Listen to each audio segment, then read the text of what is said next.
तो किस्सा कुछ यूं है कि जब रावण अपनी मृत्यु शैया पे थे तो राम जी ने लक्ष्मण जी को बोला कि लक्ष्मण, रावण बहुत बड़े ज्ञानी थे, उनको 4 वेदों का ज्ञान था, उन्होंने तीनों लोक जीते हुए थे, उनके पास बहुत अच्छे अच्छे एक्सपीरियंसेस हैं, जाओ उनसे थोड़ा ज्ञान लेके आओ। तो पहले लक्ष्मण थोड़ा हेजिटेट किए, बट फिर उन्होंने राम जी की बात मानी एंड ही वेंट। तो जब वो रावण जी के पास गए तो उन्होंने रावण से बोला कि हे ब्राह्मण राज, मुझे मेरे भैया ने बोला है कि मैं आपसे कुछ सीखूं, तो आप मेरे को कुछ सीख दो।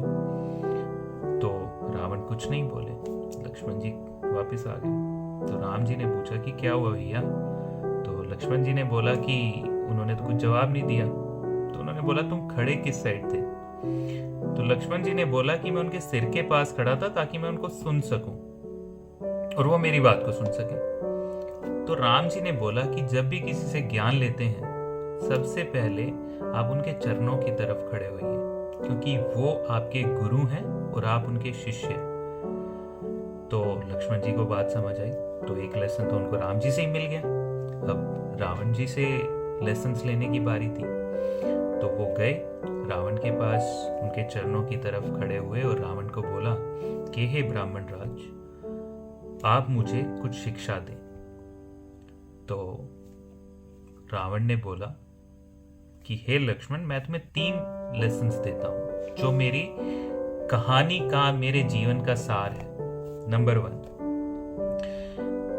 कि आप कभी भी शुभ कार्य करने में देर ना करें, क्योंकि प्रोक्रेस्टिनेशन और आलस जो है इंसान का सबसे बड़ा दुश्मन है। वो बोलते हैं कि जब मेरे परिवार में कुंभकर्ण की मृत्यु हुई, मेघनाथ की मृत्यु हुई, तो मेरे को हर बार लगता था कि मैं राम जी से जाके माफी मांग लूं, और वो एक शुभ काम था, but he never did that. और अंत क्या हुआ? रावण को भी मृत्यु प्राप्ति हुई। तो जब रावण जैसा इंसान इस बात को एक्सेप्ट कर सकता है तो हम क्यों नहीं?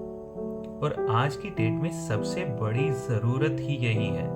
एक स्टूडेंट लाइफ में, एक प्रोफेशनल लाइफ में, एक स्पोर्ट्स पर्सन की लाइफ में हमें ये लगता है कि नहीं यार, आज नहीं कल कर लेंगे, आराम से करेंगे, अभी तो बहुत टाइम है, डेडलाइन पड़ी हुई है, अभी तो 10th को जाना है, आज तो 7th ही है, आराम से। But never waste your time. वो कहते हैं ना कि काल करे सो आज कर, आज करे सो अब, पल में प्रलय होएगी, बहुरी करेगा कब। तो आप शुभ कार्य को जितनी जल्दी निपटा सके उतना बेटर है। आलस और प्रोक्रेस्टिनेशन को त्यागें। नंबर टू जो दूसरा लेसन था, उन्होंने बोला कि आप कभी अपने ओपोनेंट को वीक मत समझो। अब रावण ने क्या गलती करी? रावण ने सोचा कि ये वानर और ये मनुष्य मुझे मारेंगे।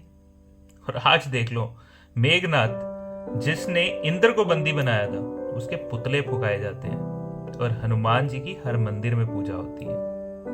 तो इसलिए कभी भी अपने ओपोनेंट को आप वीक मत समझें। जब भी आप गेम खेल रहे हैं, जब भी आप परीक्षा दे रहे हैं, आप अपना 100% दें, बिकॉज सामने वाला भी आपका अपना 100% दे रहा होगा, है ना। और एक क्लासिक एग्जाम्पल भी है, वेस्ट इंडीज जिम्बाब्वे जैसी टीम ने 1983 में हमारे को अंडरडॉग समझा था। उन्होंने समझा कि ये तो कुछ कर ही नहीं पाएंगे, और हमने अंडरडॉग्स की तरह कैसे बाजी मारी। तो बहुत इंपॉर्टेंट है कि हम लोग सामने वाली टीम को कभी वीक ना समझें।